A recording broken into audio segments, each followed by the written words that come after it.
Welcome along, one and all, to round 3 of PSGL Season 39 PSF3. The first two rounds of the championship have already given us so many incredible moments, gripping storylines, and memories sure to live on. And tonight, we come to a track with so many memories attached to it. We are at Spa for the Belgian Grand Prix.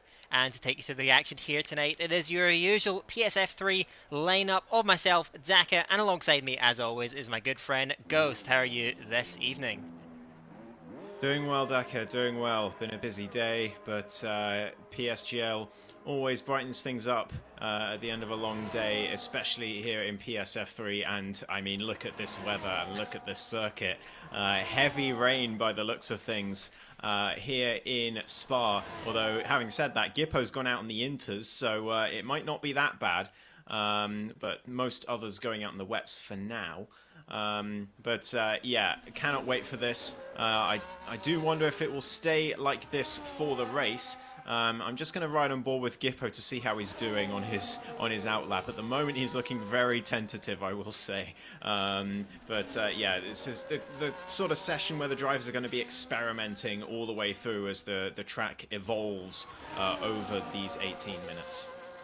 Indeed, and yeah, certainly it does mean that timing could be very important. We'll see if these conditions hold or if they will maybe improve. It's hard to imagine them getting much worse than what they are out there on track, but yeah, a number of drivers have opted for that intermediate tyre, namely Sex Latifi, who I believe is making his first appearance this season, and Evie Matisse have also gone out on the Inter. So we'll see how those lap times compare, but yeah, certainly the grip on track doesn't appear to be too substantial. But that is what's to look forward to. Of course, last week we were treated to another gripping race in Brazil, which had, well, changeable conditions, weather just like this. We had safety cars which changed the entire picture of the race, and a driver we did not anticipate coming away with the spoils. RTC, of course, took the win after winning a great strategy and winning out on it in a late duel with EVE PLX, the F4 champion. But we'll see how the conditions and how the track is going to shape up for all these drivers as ASRT Geppo on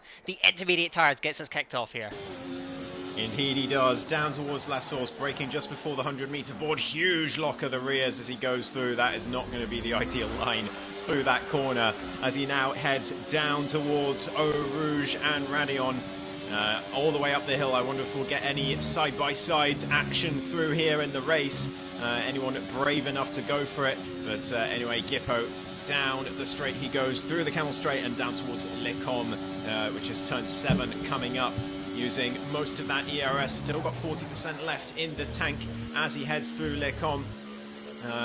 I'll keep an eye on that sector one time, see if anyone improves on it later on. I'm sure they will after that turn 1. Anyway, down towards turn 10 he goes. Can be a tricky corner to get on the brakes for. Easy to lock the rears as you try and turn in, and then through the left-hander and down the straight towards Pouon he goes. It's flat in the dry, definitely won't be flat in these conditions. Lifts off down to 6th gear, goes extremely wide, does Gippo, and has to lift off quite a bit. I'm not sure if those Inters are the correct tyre at the moment. They might be later on, though, as he heads down towards turn 13 and 14. It's very, very wide at turn 13. Gippo not going to be happy with this lap as he heads now down towards the last few corners on the circuit. Stavilo corner, turn 15, huge loss of the rears on the exit, and all the way up now on the straight towards the bus stop chicane at the end of this terrific circuit.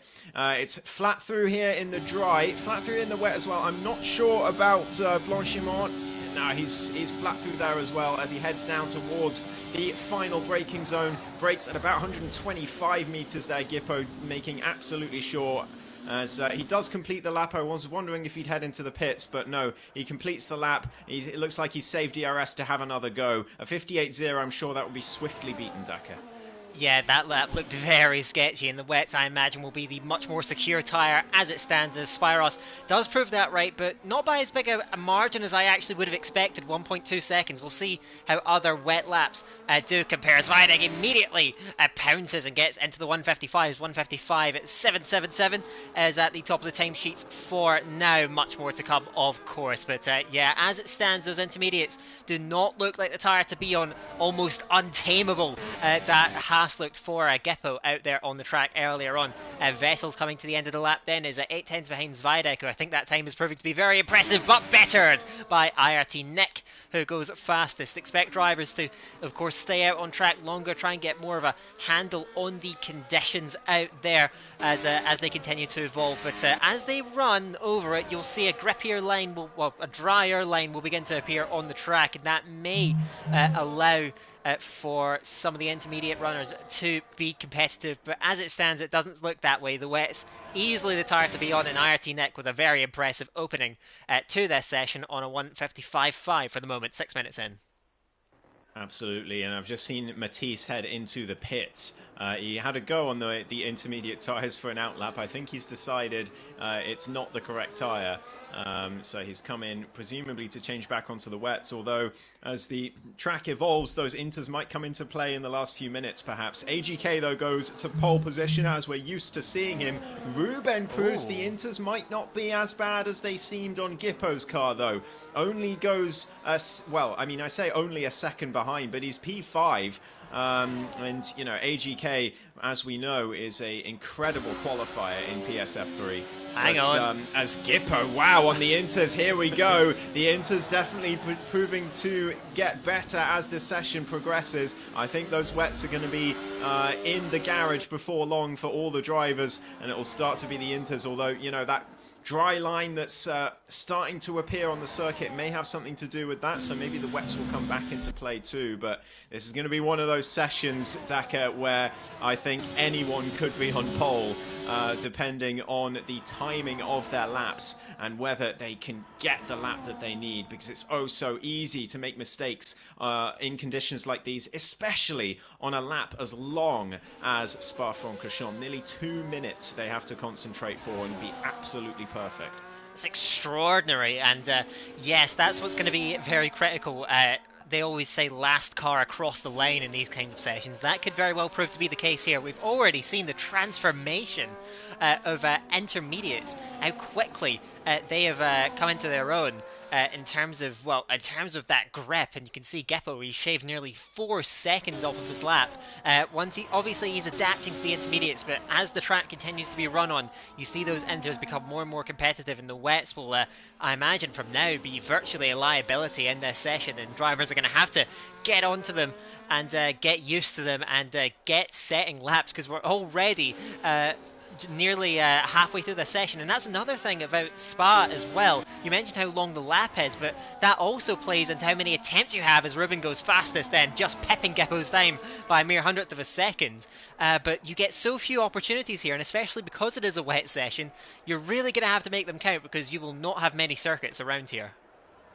Yeah, you're absolutely right, and you know, if you time it slightly wrong, then you're in for a very long lap of shame, knowing that the clock is going to beat you to the line. Napple now goes fastest in his Ferrari on his intermediate tyres of 54.2, and the times are going to start tumbling down now. Latifi, unfortunately, on his inters for his debut race here in PSF3, invalidated his first run. I saw him go slightly wide the Exeter turn 16, and that was lap over. It looks like he's bailing out of this next one as well as Zinedine Hajjaj. Here we go.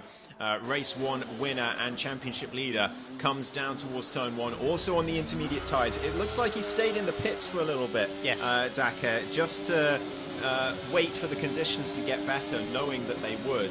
And now he's decided the time has come, and out on those green walled tyres he goes. With, of course, no DRS down towards Lecom, but he's going to use plenty of that ERS anyway, as I believe that was Sanfan Marising improving to P5 on the wet tyres. So the wet's not entirely awful, but it's definitely time for inters now, I think. And the rain does seem to be easing slightly as well as the track just being run over more and the grip improving. So that does lend itself to the fact that the last cars over the line could be so crucial here. The rain is definitely not as heavy as it was earlier on. Zinedine Hajjaj running around, but of course he's having to adapt. He decided to save himself in that pit lane, which does actually work against him somewhat as he runs wide at Puon then, and this lap doesn't seem to be going oh so well for the championship leader and really the dominant driver of this series so far. He would have potentially 2 race wins if he didn't get that critical speeding penalty near the end of the Brazilian Grand Prix. But by staying in the pit lane, and clearly he's confident in his ability and his speed, but you do miss out on some of that adaptability that you can pick up as Geppo. Wow, takes a big bite out of the cherry and goes fastest by more than a second. That just shows how much the conditions are improving out there. But for Zinedine, I think it's very interesting that he did decide to set out. He must have known the conditions were going to improve, but I mean, ultimately, I would get in a wet session as much running as possible. So I find that a little bit bizarre, but we'll see how he gets on. Well, he's coming through the final corner now to go again. Wasn't happy with that lap at all, and well, you can see why. Down to P11 with the guys who did their first laps much earlier in this session when the conditions were a lot worse. As he heads through La Source now, trying to get a better time on the board, but yeah, he's coming off the back of that Brazil result. Is Zinedine Hadjaj. He had a good recovery towards the end, but the damage was done by that penalty. And I like to talk about the psychological parts of racing a lot. And you know, after race 1, he would have had definitely an intimidation factor to the rest of the grid, because you know, league racers can be fickle beings, and you can see one race and think the season is over. So showing that vulnerability early on this season is going to massively reduce that intimidation factor for him, unless he gets another few race wins and poles on the bounce to restore it. But yeah, it's done a lot of damage, and people will know now that he's vulnerable, and they'll be more willing to fight and try and attack with him, as Ruben goes back to the front of the pack, and Viadec immediately beating him as he heads across the line. And we're about to see now who's really got what it takes in these kinds of conditions, under the pressure with the rain easing, who can get the laps in that they need to find the times, especially towards the end. There's going to be so much pressure on everyone's final runs, as that will likely be when the track is in the best condition. The rain easing even more now, I think, Daka. Yes, certainly, and well, we'll see how these times they are going to continue to come down. There's no doubt about that. As I was following Zinedine again, but decides to go into the pits. So I imagine there's a sense of wanting to, even if it doesn't make as much difference in the wet, wanting this. Fili goes an impressive second place, splitting Zvidek and Rubin. But I think there's a sense of still wanting to have fresh tyres later in the session. It does still make a little bit of a difference. So you'll see drivers, just like you would in a dry session, also staying in those pits for as long as possible, getting out and getting as much advantage as they can.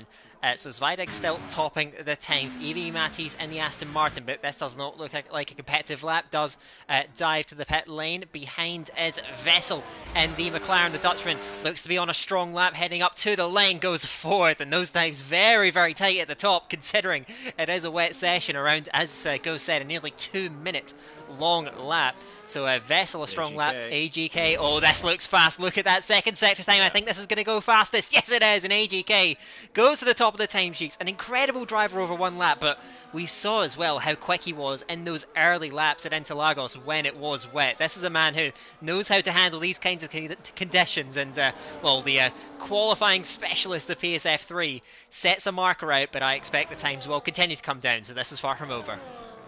Absolutely, still 3.5 minutes to go. Anyone can still be on pole in this session. I really do think that.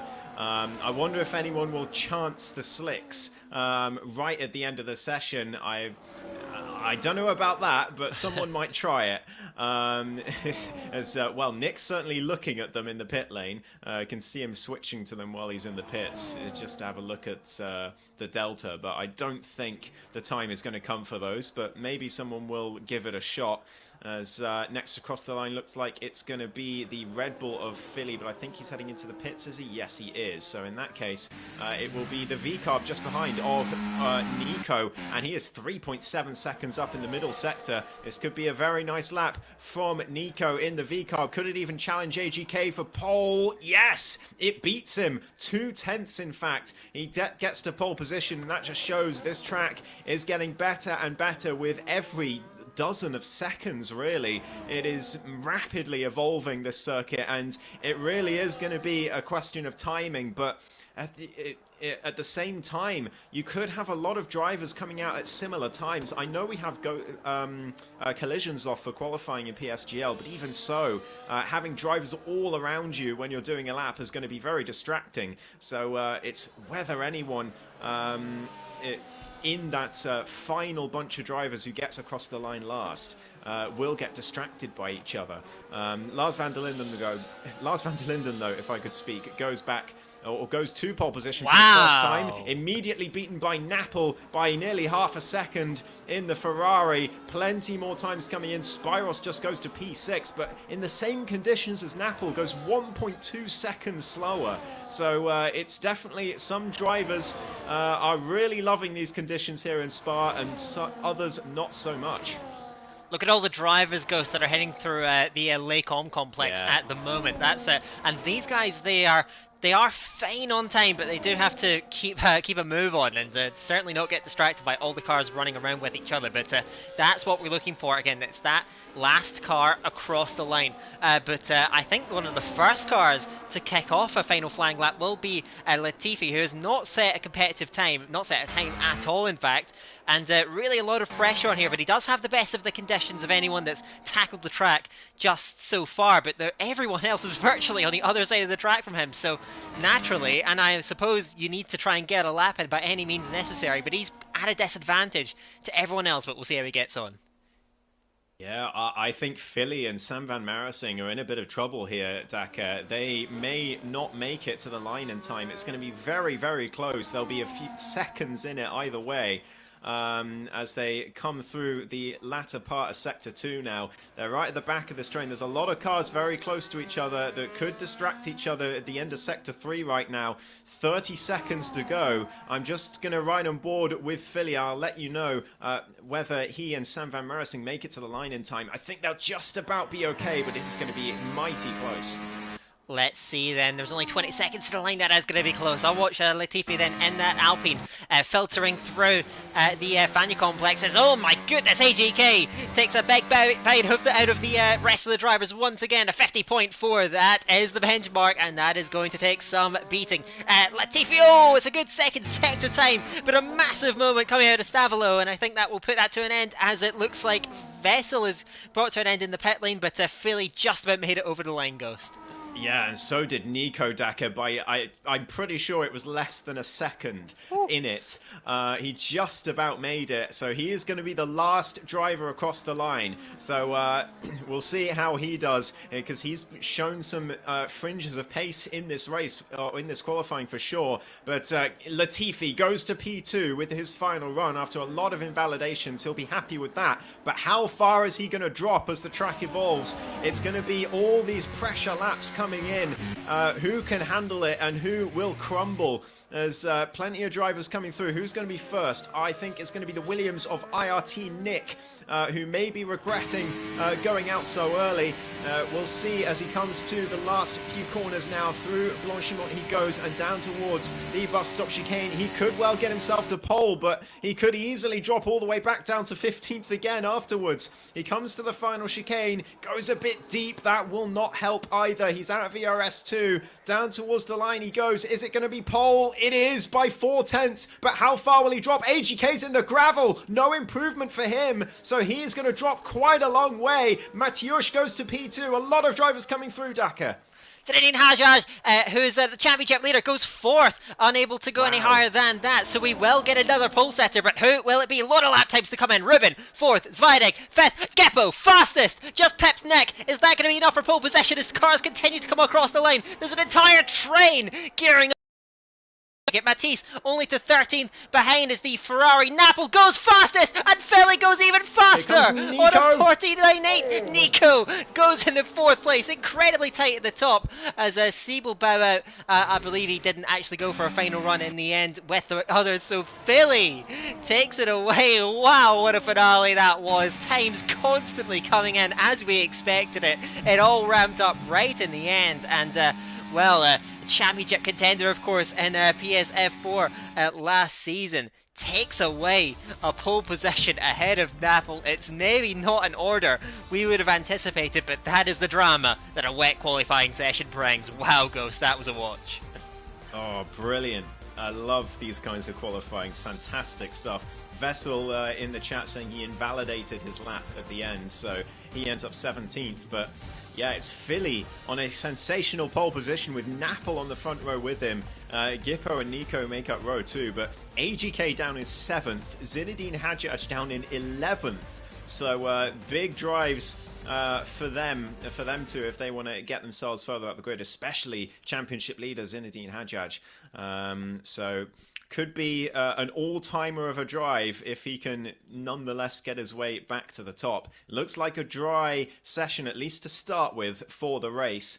I don't know if the rain is coming later, but yeah, interesting to see. And the drivers are going to have to get used to the grip. That's the main thing. Although we do restart. Do we restart with the same weather, Dakar? I can't remember. No, we don't. No, it's we don't. Okay. it's still completely random and isolated, so we Right. don't know, So we don't know yet what we're going to have for the race.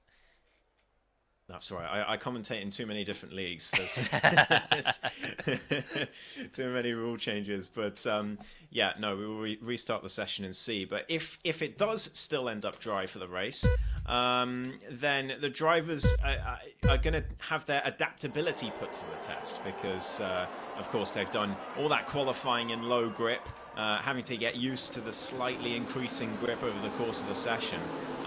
So they're going to have to come into the race and get used to the huge amount more grip that they're going to have. And it's going to be an interesting test to see who has that adaptability, who is going to get a fantastic start and immediately get used to the grip. And I'm sure there will be others who get off to a slower start to the race as they get used to the different conditions. It will be a bit of a shock to the system if we do get a dry race, or even just conditions that do not mirror what we saw in that qualifying session. And that's something, for example, if you come out of the pit lane on fresh tyres after a long stint before that, that can be a bit of a shock, and it can be hard to adapt to that. But the difference in driving style is so drastic. And of course, we had a qualifying session that a lot of the times the order was determined not just by pace and ability in the wet. That certainly played a big factor, but also, as we said countless times throughout that session, timing played a big role in how that order shook out. So in actuality, we could see very, very different drivers coming to the fore in the race, which is what we love, unpredictability. And unpredictability in terms of the championship, because of course we mentioned our championship leader Zinedine Hadjaj didn't have a strong qualifying session. But let's look at this. PLX is not here tonight. Seb did not even get a lap in on the intermediates and is starting last. And, then you have Matthias, who had a solid session. He's fourth in the championship. He was sixth on the grid. Mattia Manga in fifth in the championship is not here tonight. So there's a chance potentially for a huge reshuffling of the order. And of course, we are still early in the season, but that unpredictable session is throwing a bit of a spanner into the works into an already unpredictable championship. It absolutely has. And yeah, Zinedine Hadjaj is going to have to prove his mettle here. Starting from mid-grid, he won't be used to this. I know it's only been 2 races, but I would imagine a driver like him is used to being towards the front of any grid. So yeah, he's got a test on his hands. AGK and P7 as well. Can he finally have his time to shine? You know, we've seen him have a lot of poor races from the front of the grid. Maybe when he's in the middle of the grid, he does better. Who knows? But yeah, it's a real test for especially those two. But most others as well in the adaptability of the conditions, like we've said, and also Lars van der Linden in the chat. In the Discord chat, saying that the race before the restart of the lobby was dry, wet, dry. So that would have been interesting. I hope that happens again for the reset race. But yeah, we'll have to see. And yeah, a lot of drivers out of position, which always makes for an interesting race. How on earth has that race gone to wet weather? There wasn't a cloud in the sky. Yeah, yeah. That's extraordinary. But I know that Spa is a track where conditions can change very quickly, both in the game and in real life. Very volatile, the weather here, so I guess we shouldn't be too surprised. But yeah, I do find that quite comedic. The fact that it looked like we were going to have absolutely perfect conditions, but that does show that we cannot rule anything out ahead of this race, and that is what's to come. But well, we have a bit of downtime. I'll take a word for a PSGL sponsor. PSGL, of course, sponsored by GT Omega, and the link to their site, as always, is down in the video description. If you have a notion to purchase anything from their site, you can use the code PSGL at the checkout for a 5% discount on all GT Omega products. Make sure to check that out. So, we can look forward then to the race. That grid is just going to be set. Just a quick reminder of the entire qualifying order. It is, let me just get that for you. It is Philly, of course, on that pole position, snatching it away from Napple, who I must say had an extremely impressive session, was always up the front whenever he set a new lap time. Gets a front row for his troubles as well. Geppo just behind that. He had a roller coaster session as well. Nico in a strong fourth position ahead of IRT Nick and Matthias. That's your third row. The fourth row will be made up by AGK Racing and Sam Van Mersing. And then the top 10 will be rounded out by CPI Rubin and TGS Zviadek. Behind that is Championship leader Zinedine Hajjaj, debutant AMS Latifi, then a new full-time driver FRT NASCAR. By the way, the driver that he is replacing is NLR Simon, or Spicer as others would have known. He's made a move over to PC, so unfortunately we won't be seeing him anymore in PSF3, but NASCAR has moved up into that full-time Alpine seat. 13th on the grid tonight ahead of Lars van der Linden. 14th Matisse, 15th then Spyros, Vessel and Sieb will round out the grid. We are already getting loaded into the race after all that waffling, but yeah, I cannot stress this enough. Unpredictability. That has been the key word throughout this race, throughout the first 3 rounds of this championship, and who knows how it's going to go, because of course we don't even know what the weather's going to look like. Yes. Well, we're about to find out as we load in.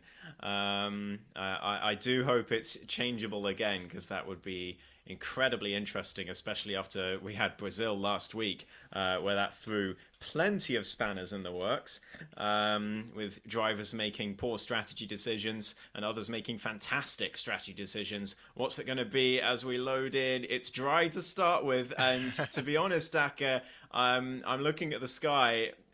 Even in the previous session, I saw one cloud. This time, there really are no clouds in the sky, so we'll see. But who knows? It is Belgium after all. Yes, but we can say set probability of rain to unlikely for the moment, but we will see how it Yes. does evolve from here. Let's talk strategy for a moment if we do get an all dry race here, Ghost, because this is a track where there are so many viable options in terms of strategy, and even at this level, drivers can go down many different routes depending on their situation and just their general preferences. Absolutely. Soft hard, soft medium, medium hard, and all of those, but the other way around, all viable strategies. It's whatever you feel most comfortable with, really, as a driver. If you start dropping off pace as the tires drop off quite a bit, then you might want to avoid the softs. But I mean, in a lobby like this, with the reset, and even without the reset, it would have been the same situation because the wet quali. Everyone's got a fresh sets of softs. So it makes them a lot more viable to race on. I do wonder, to be honest. I honestly have no idea how the strategy is going to shake up across the whole grid. We could just as easily have everyone starting on hards as we could have an even split between all 3 tires. So yeah, can't wait for this to have a look at the tires that everyone's going to go on, because you know, in the end, the decisions, you're not going to screw up your race by going on the wrong tire here. It's all going to be down to pace and down to willingness to go for risks. The undercut is quite big around here as well, so watch out for drivers going for that. It's again, Daka, unpredictability. Again, that we should have a bit of a drinking game, I imagine, for that attached to that word. But yes, I do not wish to give anyone alcohol poisoning. We shall We should just be moments away from the Belgian Grand Prix getting kicked off. Philly, of course, at the front of the grid. Maybe not a driver we were looking at to get onto that pole position, but of course a driver who will finish second in the PSF4, a driver with plenty of pedigree, will be leading the line down towards turn one. We'll see if he can convert that, but as always with Spa, it's not the run to last source usually, it's the run to Les Combes that's the big issue. Let's see how it's going to go down as we have 5 lights. And the Belgian Grand Prix is go with DT10 Philly leading off the line. Big squirrel from Napple nearly runs into the Red Bull but gets alongside on the brakes. His car is twitching as they get into the apex of last source. But Philly does maintain the lead. Can he convert it though? That long slipstream run heading up towards Les Combes. Hard tire start for the vast majority of the grid as Philly now uphill run through Radion has got Napple tucked in that slipstream as EGK Racing runs off the road at Radion rejoins, manages to not collect anyone as they go side by side for the race lead. Ferrari and Red Bull. It looks like Napple is going to snatch that one away and take away the lead at Spa ahead of GT10 Philly as Geppo gets out of shape, loses a couple of places down to fifth. Has got Nick side by side with him heading up down towards Bruxelles and in the wall. AGK spearing into the wall out of Malmedy, and VSC immediately comes out and the McLaren driver somehow is still in the race after that. Didn't catch how he went off, but I did see a McLaren in the background going straight off into the wall. Another disaster in the race for AGK again. No idea how he's managed to get away and with just a lost front wing still be in the Grand Prix, but he's going to try and recover. It's still going to be a big blow to his chances here, but AGK Racing getting caught up in all that incident. Dramatic first lap as we might have expected. Napple still leads the way. The VSC neutralising things for the rest of the runners. Ghost, did you see what happened back there? I didn't. I saw the same as you. I saw him spearing off into the wall in the background. And I share the sentiment. I have no clue how on earth he is still driving that car. That was you looked like a huge impact from in the background, didn't it? So shocked that he's still in it, but we're back to green flags and Napple gets off to a decent restart. No chance for Philly to send one to the inside of bus stop, but Mateusz goes for it to the inside and Philly breaks late to cover him off and breaks off his front left end plate as a result. There's someone spinning in the background. That's the other Ferrari of Ruben, meanwhile down to P11 as Lars van der Linden's had a great first lap, up 4 places as Mateusz tries to make it 3 on his first lap down the inside of Nico, but he can't quite get it done. And in fact, Nico actually getting up into third with that move. And Napple and Philly continuing to go at it, but there is damage to that Red Bull. It's not too bad, that kind of minor damage around here, so Philly shouldn't be too upset as he heads go around the outside, but Nico tries to follow him through on the Ferrari, nearly tags the back of the Red Bull. Goodness me, you wouldn't be able to fit your pinky finger between the two cars as they headed through Les Combes. But Philly taking the lead despite the front left end plate being gone. But like I said, it won't be too much too effective to his performance. Although it will cost him definitely a few tenths over the course of a lap, especially through corners like this, through Pouillon. But you know, there's not really too many overtaking opportunities in places where that damage is going to affect him. So he should be fine for a while and should be able to stay with the crowd. The decision is going to be whether he pits to repair, well, whether he repairs that damage when he comes into the pits. Nick and Geppo are side by side through a very unlikely part of the track, through Stavelo corner, and Geppo able to seize that off. Behind them, Sam van Marsing tries to get the run and picking up that slipstream behind the Williams as a car with damage is leading the line. That is going to budge everyone up, so you can see minute gaps covering all the cars, and it could get very, very sketchy heading down towards the bus stop chicane. Up to the outside goes Nick, braking very, very late as tagging Geppo.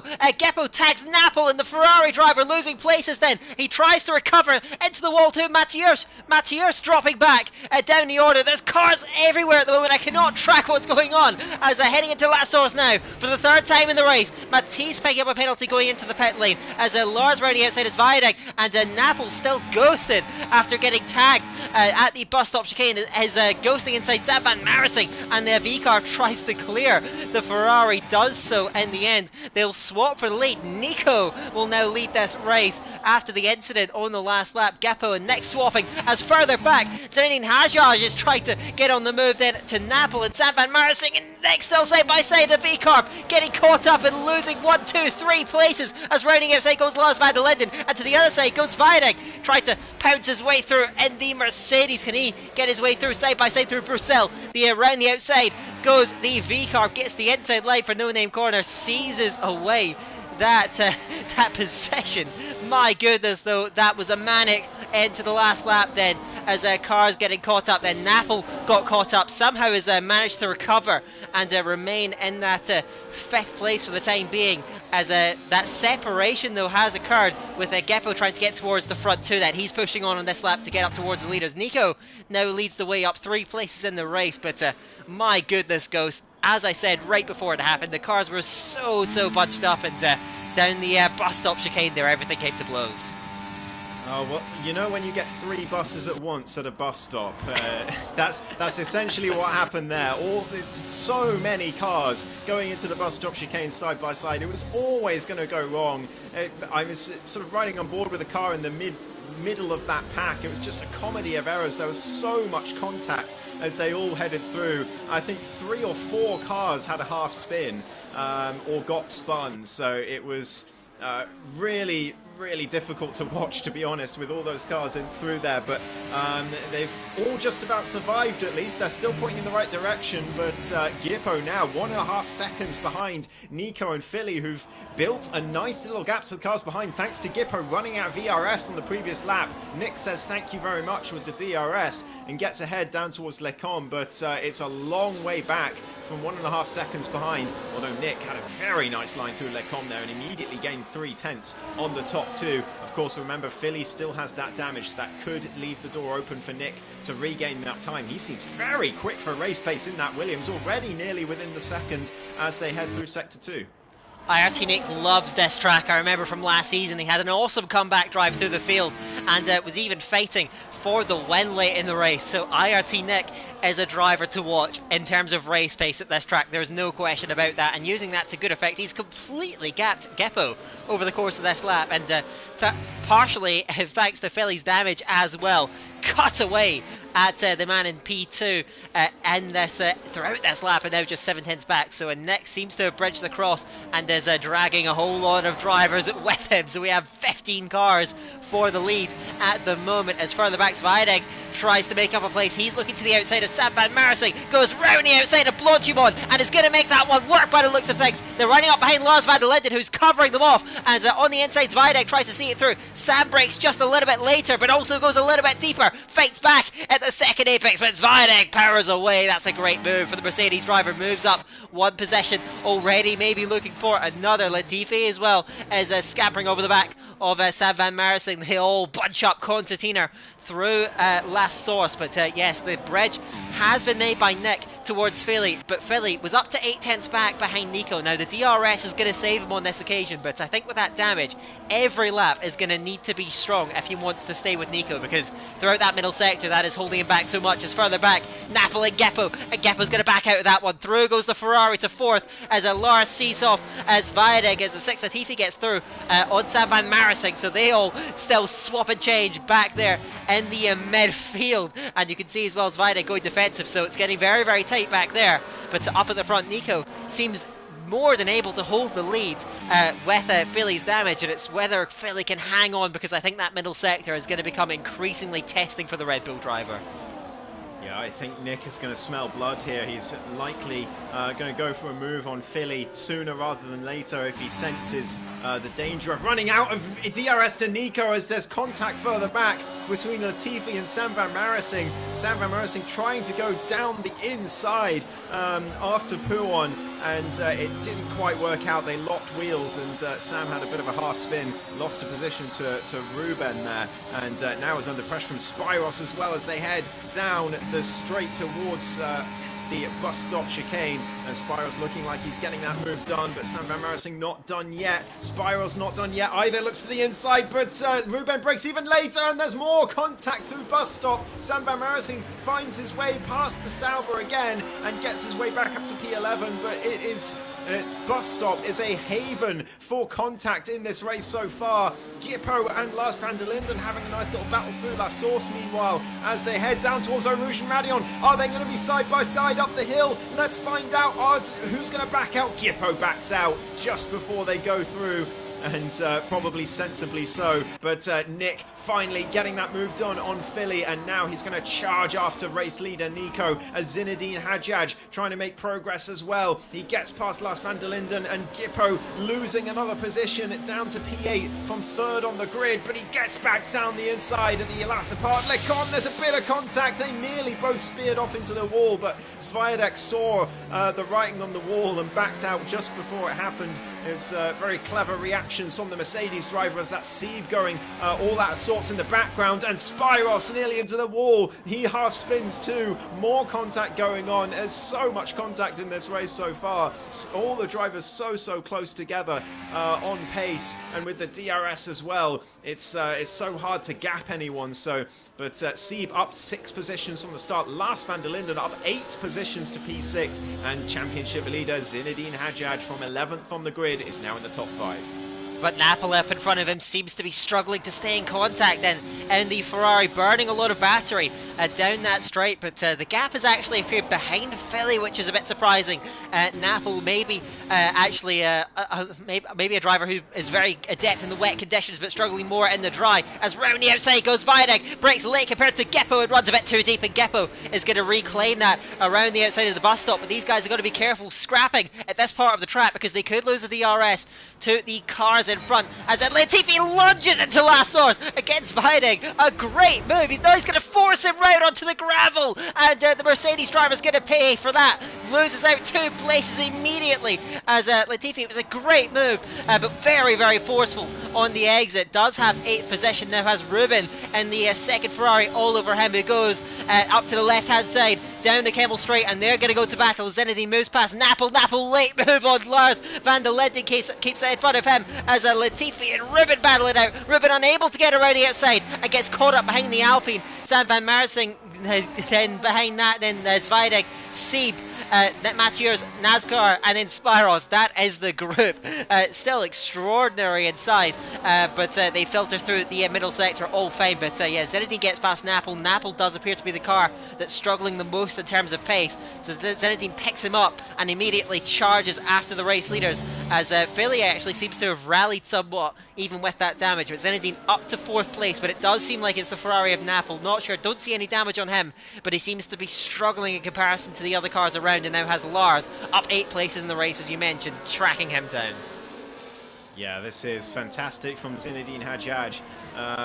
He showed vulnerability last week, but this week he looks like a juggernaut once again, carving his way through the grid up to P4, and he is in that DRS range. Nick now struggling to stay in the DRS of Nico as they head towards the bus stop chicane. It's just over a second, 1.1 as they go through. It's going to be no DRS for the Williams down to La Source, and it's likely going to be no DRS down towards Lecom as well, because he's got no ERS on that Williams. Neither does Nico, but it doesn't really matter. He's got the gap, 1.1 seconds, and yet Nick is not going to get the DRS here, and he's going to be very vulnerable to the damaged Red Bull behind. And of course, Zinedine Hadjaj is going to be there or thereabouts too. They will see the gap to Nico, and they'll know that the Williams is vulnerable. Here comes the Red Bull. Down the inside he goes. I think Zinedine Hadjaj a bit too far behind. Yes, he is. So Philly and Nick swapping positions. They're back in the 1 second range, but for how long? Nico looks very quick at this stage of the race.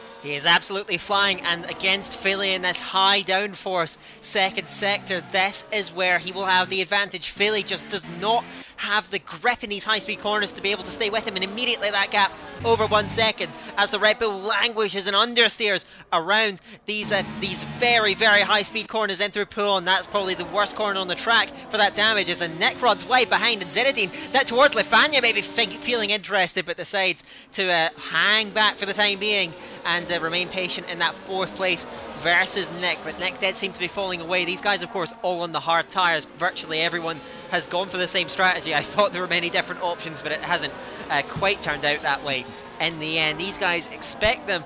They can decide to go for mediums or softs from here. That is certainly something to look out for. Around about lap 15 or 16 is when we should be expecting some of those pit stops, but just look at that gap for the lead. Philly is no match for Nico in this middle sector with the wing damage, and Nico showing exceptional race pace, pulling clear. Dare I say, Philly, Nick, they do not have the speed to live with him, and I think the man in P4 may be the only one that can try and bridge across this gap, but at the moment still locked in there, kind of in jail. But Philly and Nick have fallen away, and at the moment do not seem to have an answer for the Spaniard in the lead of the race. Lovely move from Ruben, by the way, in the mid-grid on Sam van Marising down to La Source. No contact. Lovely little lunge down the inside, worked out perfectly as here comes Nick and Zinedine Hajjaj. Could the Haas look for 2 in 1 here? He looks to the inside of Nick but backs out just before the corner. But the move is done for Nick and Zinedine Hajjaj. Philly down to P4 with that damage. Will he replace that wing in the pits? That's the question, as Ruben, the second actually to pick up a track limits penalty, as Seed getting past him. After that brilliant move he made earlier this lap, is back down to P11 again, and with a penalty in that Ferrari, he is going to be a little disappointed with how this lap has gone. But meanwhile, Nick, just again, like you said, Dak, he's struggling to live with Nico. That gap is increasing once again. It was back down below a second after the DRS, but in Sector 2, Nico just has so much more, it seems, than the drivers behind him. But I think I hesitate to agree with you, Daka, because Zinedine Hajjaj looking very, very strong on pace at the moment. He is in P3, and he's surely going to be in P2, at least by Lecombe on lap 10.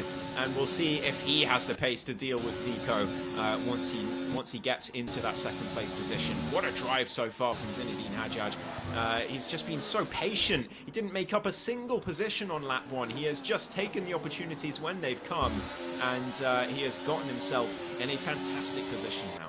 He can leapfrog down the straight, and that will bring him much closer to Nico as well, just with that boost from the DRS. I imagine Nick won't even be too enthusiastic to fight, and is just going to try and stay along as Seed looks to have bowed out of the race in the pit lane.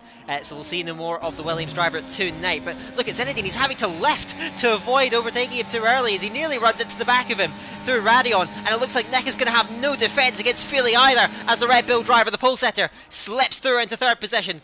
Look at the advantage of DRS, though. Zinedine practically in DRS already, just hovering around that 1 second mark, and now it is a big middle sector to come. It is a test of the two drivers who have looked the most impressive, looked the fastest throughout this race. A duel in the technical section of the Spa lap, and the gap is going back and forth. What a scrap this is, but ultimately, well, we'll see in terms of battery, Nico does have the very slight advantage. Zinedine, oh my goodness, these guys are so evenly matched on pace. Zinedine almost out of shape through Poon. He's pushing so hard, as behind Lars, looking to the outside of Napple and to Lefania. Napple runs a bit too deep in the Ferrari, but recovers the line, and there's no way through for the Red Bull. But certainly Nico's pace holding up fairly well against the championship leader. That gap is staying so steady. These drivers are on such a high level, the pair of them, but it looks like Zinedine is not going to pass right back into the DRS. They've both used a ton of battery on this lap, but the duel at the moment looks to be going the way of the Belgian. He is 1.4 seconds clear, gapping Zinedine down this straight, and well, the pace is for real, and Zinedine's going to have to really work to chase that gap down. He absolutely is. Home race powers for Nico at the moment. He is doing a fantastic job. Zinedine's managed to gap Philly by 8 tenths, but he's still going to be vulnerable to the DRS down to Lecombe. I think the Red Bull will be too far behind to think about a move, but he'll be a lot closer by the end of the straight. Nick will be frustrated, I think, because he's having to stick behind that Red Bull with the damage. He might think he would be closer to Zinedine Hajjaj if not for that. He is going to go for a move, though, despite the Red Bull having the DRS. Nick just sweeps straight past him. No fight at all from the Red Bull, and Zinedine Hajjaj down towards Lecombe, just about hovering in that 1 second range. That was a lovely line through Lecombe from the Haas driver, and he is now back within 8.5 tenths. But like you said, Daka, they both used a lot of VRS in the previous lap. But this time, maybe Zinedine might have him, although the gap coming back up again as they head through No Name. It's so close. They're so even on pace, but I think Zinedine Hajjaj in the long term is probably going to have the edge. I think they're running very different setup philosophies, looking at where they're quick. Zinedine, there is a little bit of slipstream, of course, from this distance, but there is a sizable advantage he has in terms of straight line speed. Nico is so fast in the corners in the middle sector, so he looks to be running higher downforce, but it looks as though he is not going to be able to resist for one more lap. Zinedine has managed to get inside, and immediately he is using that overtake button to stay with him. Nico is fast down this section, though. The gap just about 9/10 of a second, but the detection point is just up in front, and Zinedine now fighting back at the end of the straight, 7/10 behind. Will have DRS and will put the pressure on, but both of them go straight to the pit lane, so they're going to get off those hards surely onto mediums, and it doesn't look like extending for softs is the done thing for a lot of these drivers. They're going to come in, they run the same strategy. The two race leaders, Nick and Philly, have kind of been left out there at Napple as well, and these are the drivers that have looked to be a little bit down on pace versus the rest of them, and as Ghost said earlier, the undercut is very powerful around this track. So a lot of drivers deciding to come in. Nico ahead of Zinedine, and the battle will resume on the next lap. We'll see what the gap is as they exit the pit lane. Oh my goodness, it's still to be teetering on 1 second, but I think that Zinedine has managed to get in front and stay with him as Geppo makes the move, or rather Sam makes the move on Geppo down the Camel Straight to Lacon. But yes, Zinedine just about with Nico. Now we'll get the advantage of that DRS. They're going to scrap, but I imagine they're both going to get a sizable advantage on that lead group, because even in one lap, the advantage they're going to gain from those fresh mediums is surely going to be very substantial, and well, I think we may get this cut down to a battle of two for the lead. Yeah, I think they've both made a very good decision there to come in. I mean, Nick was already struggling to stay in the DRS, and with that undercut, I think that could well be game over, especially those fresh mediums are going to have so much grip for those who've pitted. So I'm sure Nick will be in this lap along with the drivers behind. Philly under so much pressure from the cars behind. Here comes Napple down the inside. He goes down on the straight towards the bus stop chicane. Through Blanchimont they go, not side by side through there, but Sam Van Marising looking for a move as well. Looking to the outside of the Red Bull, has to back out as Philly breaks late, but all of them unsurprisingly heading into the pit. Sam Van Marising though into the wall as he heads into the pit lane. Disastrous mistake from the V-Carb driver, and he's had so much bad luck to start off this season. That is not going to help his cause whatsoever. It's mediums for Napple, as we may have thought, as Gippo and Nick also into the pit lane for those tyres. But here comes Nick. Where are Zinedine and Nico? They're coming through turn one already, and Nick is going to be so far behind here. Look at that gap as they come out the pits. It's well over 2 seconds. Huge undercut from the top two, like we said, and it looks like it's going to be a duel for the race win today, unless we have a safety car later on. More undercut and drama further back. There's Latifi has benefited from coming in earlier too. He sweeps past Nick on the Camel Straight and takes third position on the road. Napple following through the Ferrari, and Lars as well. Nick finding himself swamped in there, and the Williams driver falls back to sixth. He's had a disaster from staying out longer. Napple took advantage though. He came in on the same lap, but has jumped Nick through the pit cycle. Philly behind, looks like he did repair that front wing. I'm not entirely sure of the wisdom of that call, but he's way down the order now as Napple gets out of shape through no name and spears off into the wall. The Ferrari's out of the race. Napple goes into the wall after an incredible qualifying session. It says a virtual safety car on my screen. I can see it on the mini-map. It's definitely a full safety car. Okay, so a full safety car brought out. Now, I would not expect this actually to change the race situation very much, besides the fact that the gaps will be plugged, will be taken away. So Nico and Zinedine, that advantage they got from the undercut will be wiped out. So gutting for Napple, who of course nearly had pole position, qualifying second on the grid, but the race falling apart for the Ferrari driver. But yeah, VSC comes out. Soft tyres will go to the end from here, so I wonder if anyone's going to take that gamble, especially those further down the order. But Nico and Zinedine will of course stay out from the race lead, but that gap will be taken away. How much of an impact that will have as further back Lars does come in. So will it be, as I mentioned, a pit stop for soft tyres, maybe another set of mediums just to take another lap off that. In fact, the Red Bull does have wing damage, so both Red Bulls in this race have had front wing damage, and that is actually why Lars has come in. So it doesn't look like coming in for softs is going to be a viable strategy. The Kick Sauber of Spyros also comes in behind to get off of his older hard tyres and get a fresh set of boots on a fresh set of yellow wall mediums. Everyone else will stay out. Nico and Zinedine Sexatifi, the big winner out of that pit cycle, came in at the same lap as Nico and Zinedine jumped right to the front of the train, and now, as a further reward, is now right with the two race leaders in this safety car period. So, well, Latifi, the big winner out of this, and on debut looks very, very impressive as further back AGK Racing, who, well, it's had a disastrous race up to this point, but he's going to gamble on the softs. We'll see how that works for the McLaren now emerging from the pits, the Romanian driver. But, yeah, Sexatifi, Latifi, still not sure what to go for, but the Alpine driver in that third place and staring down the race leaders. The question is, though, will he have the pace to live with these two? And if he does, he's a driver that's been thrust right into the limelight in this Belgian Grand Prix. Absolutely. I mean, he's already been in the limelight today with some daring overtake attempts. But he finds himself on the podium places. I don't think he would have thought he'd be here today. But he's fought hard to be there. And now the safety car coming out, giving him a chance at those top two as well. Nico and Zinedine Hajjaj would have been already preparing in their minds to go for a duel for this race win, but now they've got to reset and prepare themselves to defend from those behind as well. But they have looked the class of the field, those two, haven't they, this Grand Prix? So, if the chance comes, if those behind start battling a little too much, then I'm sure Nico and Zinedine Hajjaj will be all too happy to restore that gap that they had. But it is going to be a shootout with everyone, almost everyone, on fresh-ish mediums all the way to the end of this race. Mateusz with that huge undercut up into P5 now as a result. Oh no, but he spun! Oh no! Oh no! And it looks like there was contact with Nick as well. That is a classic commentator's curse on my part. I do apologise to Mateusz, but all the way down to 13. He's got wing damage as well, so he'll have to come in. Safety car staying out another lap, so he will be able to rejoin the back of the field. But from P5 all the way to the back, he is going to be devastated with that.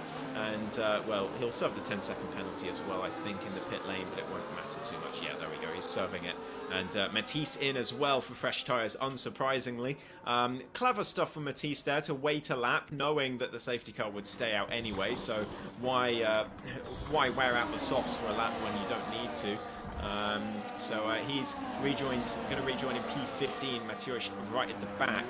And, well, AGK, he may have a penalty to his name. That's 3 seconds, presumably for track limits. But he does have those soft tyres. He does have a 10-second penalty, but that's the sort of one that will probably get removed in stewards because they slowed down very much in front of him. Yeah, he's going to be hungry for a result. So I would not rule him out of going for some very, very audacious moves in these last few laps. To try and get himself a decent amount of points in this race after his season has not gotten off to the best start.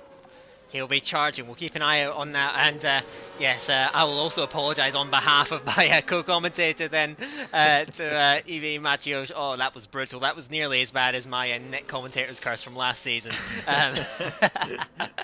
Almost. Yeah, probably not quite as bad as that one. But yes, moving on with the Grand Prix. It's such a shame for Mateusz, who had gained so much track position as well out there after a less than optimal start to the race. But Nico will lead them along from Zinedine, and of course he will be worried because even if the cars do bunch up a little bit too much behind him, then he can be vulnerable. We've seen a couple, even a triple overtake down the Kemmel Straight with DRS, or rather a car being overtaken by 3 cars down that Kemmel Straight. Probably not to be expected here. Just because of Nico's pace, he should be able to string out the field somewhat. Along with Zinedine, as Ghost said, these two do look like the class of the field, but at the very least they are going to have company on this safety car restart. Nico is going to control the field, slow it right down, so we'll see what the strategy is going to be for the V-Carb when he is going to go. We are going to get ready for another shootout here at Spa. We will have 7 laps to the checkered flag. It is OVR Nico leading the way, of course, has I believe a P5 and a P4 to start off this season. Can he go better? He's looked worthy of it, but can he see it through? Because the entire field now breathing down his neck. Absolutely looking forward to this. When is he going to decide to punch it? He's gone early. He's seen the safety car into the pits. He's gone well before even Blanchimont. And he's caught Zinedine Hajjaj a little unawares there. The Haas will stay with him, but no chance to make a move into bus stop. Lovely restart from Nico. Pretty much perfect from the VCARB driver as they head down towards turn 1 for the 16th time. AGK already making a move on Lars van der Linden up to P12 further back. But it is as you were for the front guys as they head through turn 1 and down towards Eau Rouge and Radion. But it's Nico who leads by 6/10. And you've got to factor in as well the tyre difference. Sometimes you can be very quick on one tyre and then lose all your pace on another. But it doesn't look like that's going to be the case for Nico, at least for now, as he already built up a sizable advantage through sector 1 there. But Zinedine coming back with the slight slipstream and ERS usage down towards Les Combes. But again, Nico stretching out that gap to the championship leader through Les Combes. And I think Dak is right about the setup differences between them. Another move for AGK further back up to P11, by the way. He is charging up the field, but he does have that 3-second penalty to contend with. Nico is astonishingly fast in the middle sector, and Zinedine may have just picked up a track limits warning there on the outside of Pouhon. It's hard to say, but the Haas driver under pressure, still sticking within that DRS, but immediately Latifi in that third position, struggling to stay with him. These two guys up the front are remarkably fast, and they're going to put pressure on. Can Latifi live with them? Nick, of course, has suffered trying to stay with them early in the race, tracking him down in 4th position for the moment. But Nico is stretching this out and has led virtually this entire Grand Prix as AGK makes another manoeuvre. What a lap so far for the Romanian. He's up to 10th position now, chasing down FRT NASCAR towards the bus stop chicane. He goes from a long way back, lunges from distance, and contact in the second part, but AGK has got that one done regardless, and that says a lot of the intent that the man who has a pole position already this season is going to have, as behind Sampan Marising trying to recover his race, slips past NASCAR as well, tries to follow AGK racing through. But that was one of the most audacious dive bombs I have seen in any league race on this game, and AGK Racing is on the warpath, moving up towards the pole setter GT10 Philly. Sam, I'd look to be a little bit of a bug there with the timing, but nevertheless AGK is struggling without that big slipstream in front, and Sam is actually going to slip through and has a great restart himself, but immediately gets up a time penalty. There's my commentator's curse for the evening. Matisse picks up another penalty himself too, but these guys have been detached from the group out in front, so it's now a group of 8 for the lead. Nico still leads away from Zinedine, but you can see the effect of that DRS, because now that front group much more bunched up. Yeah, absolutely. Zinedine Hajjaj, in fact, electing not to overtake Nico down towards Les Combes, and well, it's clear to see why. Although he does have to be careful, because we've seen Latifi has had a lot of intent so far this race. He's been all too happy to go for a risky move. So if Zinedine Hajjaj is playing it safe, he might end up getting burned from the Alpine behind. But for now, they stay in order. There was also the thing to say that Zinedine Hajjaj has 2 track limits warnings to his name, so we've got to be careful of that too. But Nick, and here comes Latifi, just as if on cue, going around the outside of the championship leader, nearly into the back of the race leader, Nico. Nick trying to follow him past the Haas, but it's job done for Latifi. He's up to P2. Zinedine Hajjaj down to 3rd. I think that caught him well by surprise. He was not expecting that. He goes into the back of the Alpine into turn 1 as well, but I don't think any damage was done. Meanwhile, his teammate just behind, Gippo, getting past Nick. Mathieusz retires in the pit lane, but it is all action for these top runners. Nico's going to be incredibly vulnerable here down towards Les Combes. You have to think Latifi's not going to stick behind, and I don't think Zinedine Hajjaj will either. I think Latifi's going to be down to 3rd here. Indeed he is. Latifi up into the lead of the race for the first time this Grand Prix, and Zinedine Hajjaj following along, but Nico still lurking in the background in P3. And unlike on a lot of tracks where P3 and a DRS train can be lethal, this one you can just make your way through anyway, as Gippo and Nick more battling further behind, but Gippo stays ahead.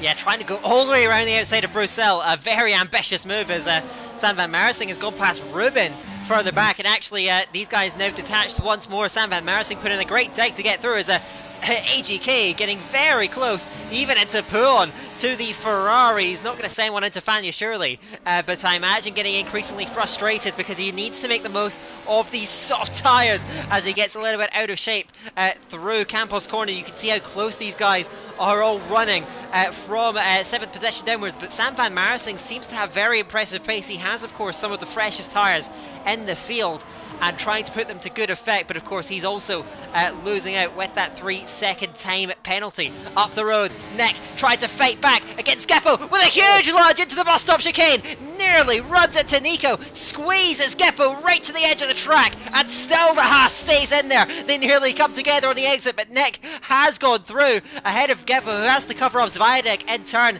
in P6 in the Mercedes. They all run through last sauce with just under 4 laps to go now, with Latifi now leading, but he is now the one who's going to be vulnerable down the straight, and the 2 cars behind have plenty of battery to deploy. So Zinedine is going to use that slipstream, but actually doesn't seem to be gaining much. I think he wants to try and stay in P2. Can Nico throw a spanner in the works? It looks like it's going to be undramatic at the front, but Geppo squeezing into the, trying to thread the eye of the needle there against Nick. Doesn't do so in the end as Philly gets a time penalty behind. It's not been the race that the man who finished second in the F4 Championship would have been looking for. But they all bunch up once again, heading through this middle sector with Latifi now leading it. Nico hounding Zinedine. My goodness, which way could this unfold? But Zinedine and Nico, they are both high on battery, trying to play the long game. Latifi trying to save as much as he can, but saving battery is a dangerous game with these cars running so close. Yeah, it really, really is. We've already seen Zinedine Hajjaj getting caught by surprise by Latifi a couple of laps ago, and Nico might be willing to try the same thing as they head down for the 19th time towards the bus stop chicane.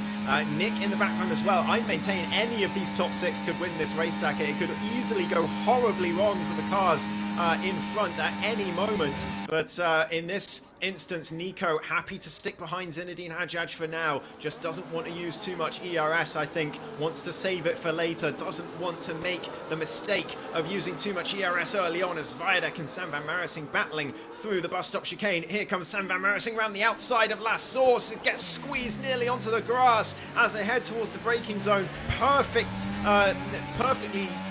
amount of room left from Zviadek to just about leave Sam enough without forcing him on the grass. But they get away with it, and Zviadek keeps the position. But here we go, down towards Lecom again. It's going to be Zinedine with the DRS, but I don't think he's willing to make a move. Is Nico willing to take advantage? No, he's sitting behind as well. They both know their opportunity is going to come on the final lap, and Nico knows he's got just as good a chance as any of them to take this race win, even if he starts the final lap in 3rd place.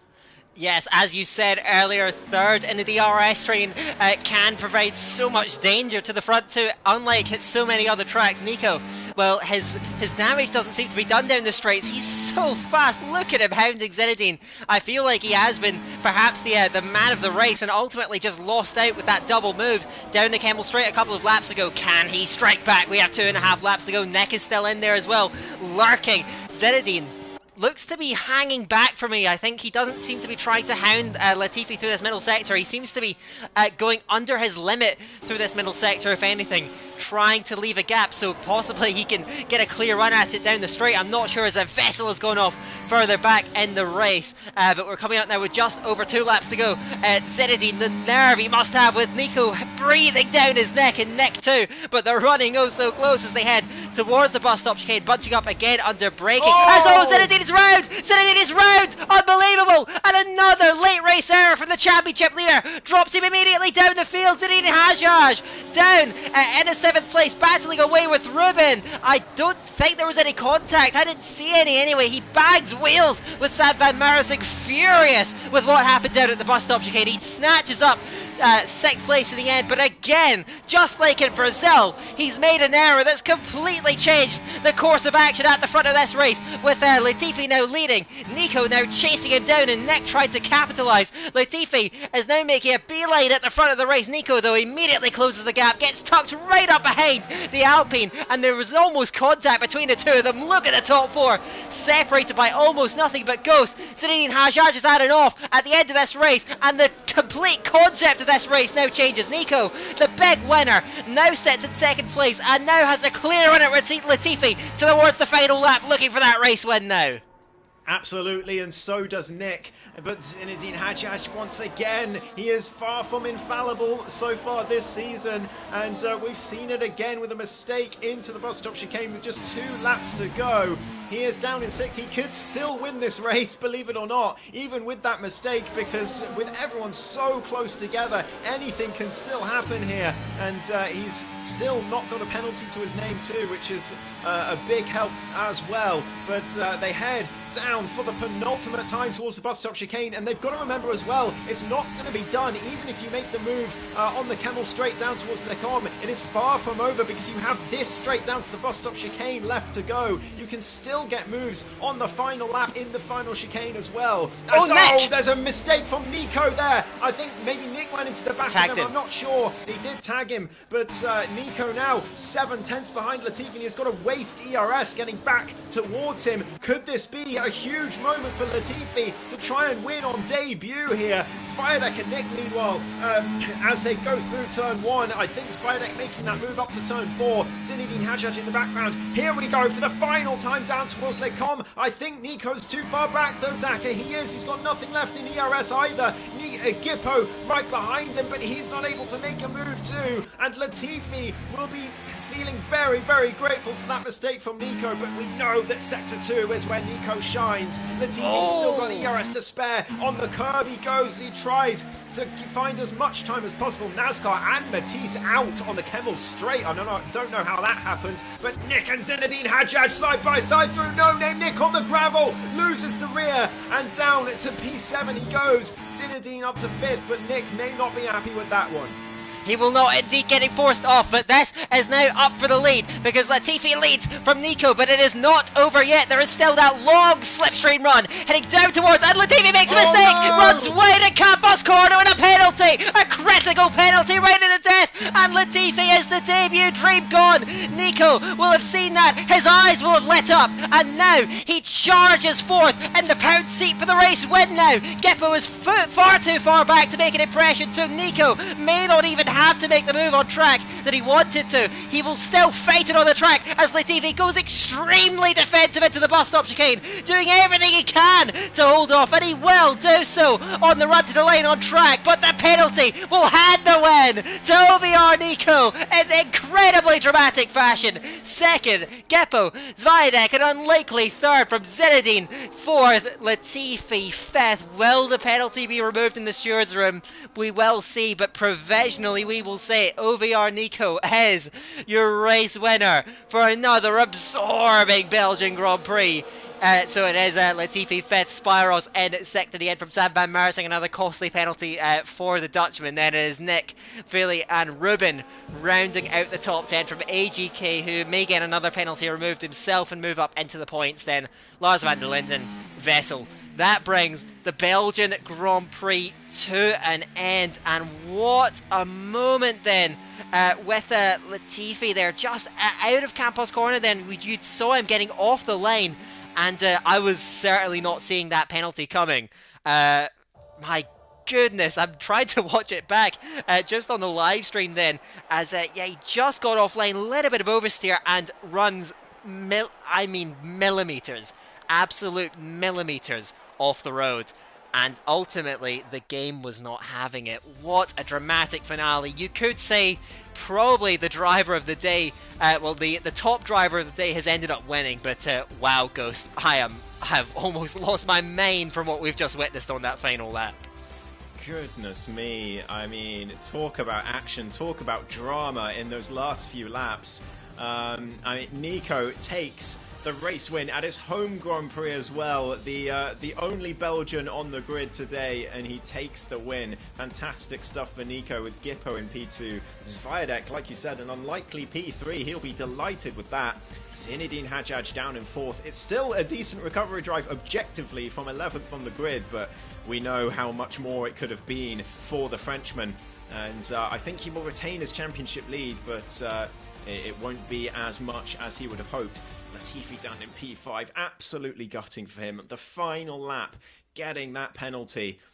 He's saying in the chat, in Discord, he thinks it's removable, but he doesn't know, which, I mean, usually says to me it probably isn't, but who knows.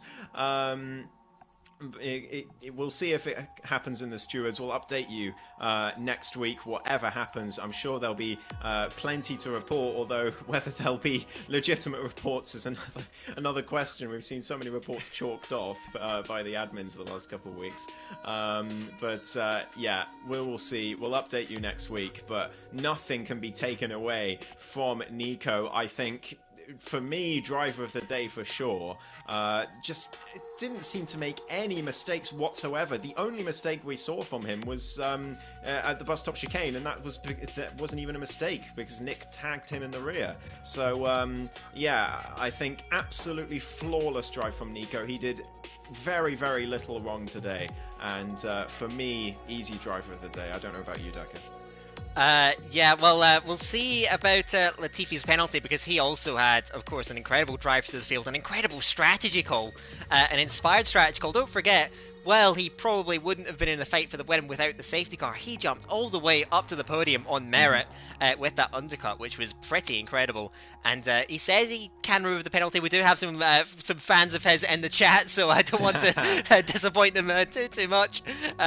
Because I will just say, yes, he does believe he can remove the penalty, and we'll just have to wait and see on that. But of course, we will update you in the next race. But well, more breathless action goes from yet another incredible race. Again, well, to be fair, we expected more stewards reports to come to fruition from the last couple of rounds, which didn't turn out that way. As you said, a lot of reports have been thrown out for various reasons. But yeah, we'll just have to wait and see. But provisionally, we will say OVR Nico is your race winner for the Belgian Grand Prix and will catapult up the standings too. He will not lead, I believe.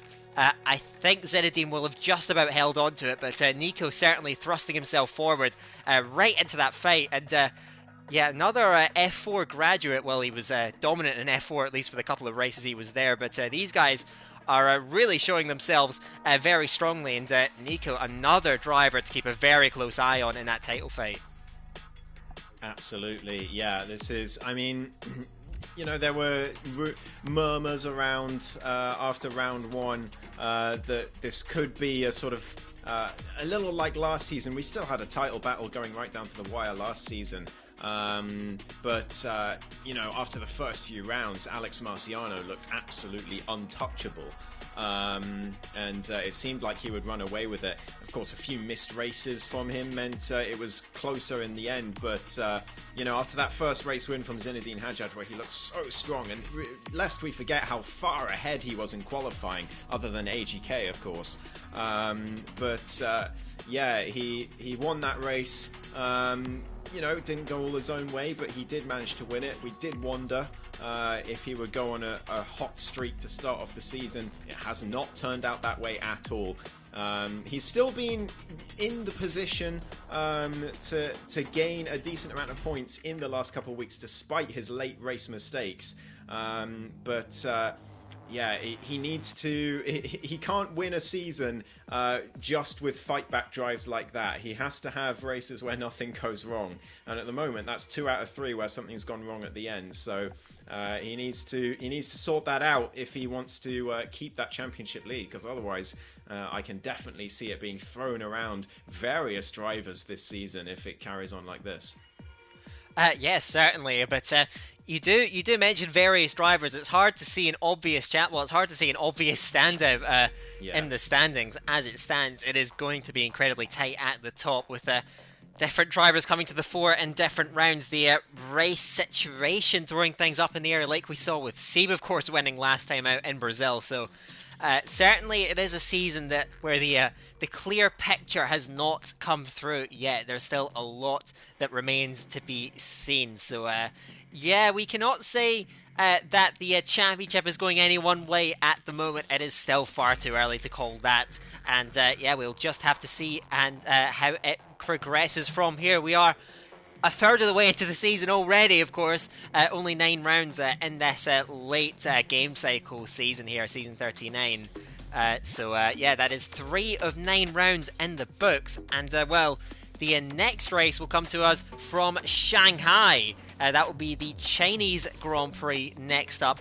Of course, another track that draws on a completely different skill set from Spa, one that absolutely tests the patience you have on that right pedal. That is something that China brings out, so we'll see how these drivers get on, but yeah, I don't know, Ghost. I think we could see more, as I say, it's that word, unpredictability, to come later on, because yeah, so many just events that we could not have predicted have come to pass in these last couple of weeks, and we have so much to look forward to, don't we?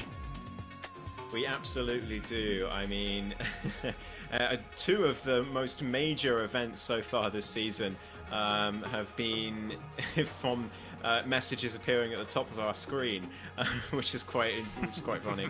The 10 seconds last week and the 3 seconds this week, but yeah, we're in for a fascinating season. I think I'm really looking forward to how this is shaping up. I think Zinedine Hajjaj looks very strong overall, but like we said, needs to eliminate those late mistakes. And then other drivers can challenge him on their day, as we've seen. So, you know, who knows if there's going to be more tracks like Bahrain this season where Zinedine Hajjaj has clearly got the edge, or any other driver, or whether it's going to be more like today where I know we had a wet qualifying and it was pretty chaotic towards the end where we had no idea who was going to be on pole, but even so, I mean, it looked today like most of the grid was very, very close for race pace, with I think Zinedine Hajjaj and Nico with the slight edge long term over the course of the race, but not much at all. It was just enough to get them, you know, to make them the standout drivers, but it wasn't like they were way ahead of the rest of the grid or anything. So, you know, if we get more races like this season, this championship could really go the way of anyone. It's still early doors, but really looking forward to how this progresses. Yep, you're just going to have to wait though. Just 1 week for the next round of the championship in Shanghai. Still 6 races to go here in PSGL PSF3 season 39 to come. Do not miss the rest of it. Just before we go, thank you to PSGL, of course, for hosting this. Thank you to GT Omega for sponsoring PSGL as always. Thank you to all the drivers for putting on a wonderful show. Thank you to you all very much for watching, and of course thank you to Ghost for being alongside me. Always a pleasure. But I think that is going to bring an end to the 3rd round of the championship, the Belgian Grand Prix. Another barnstormer. We will see what China has in store next week. Until then, see you later.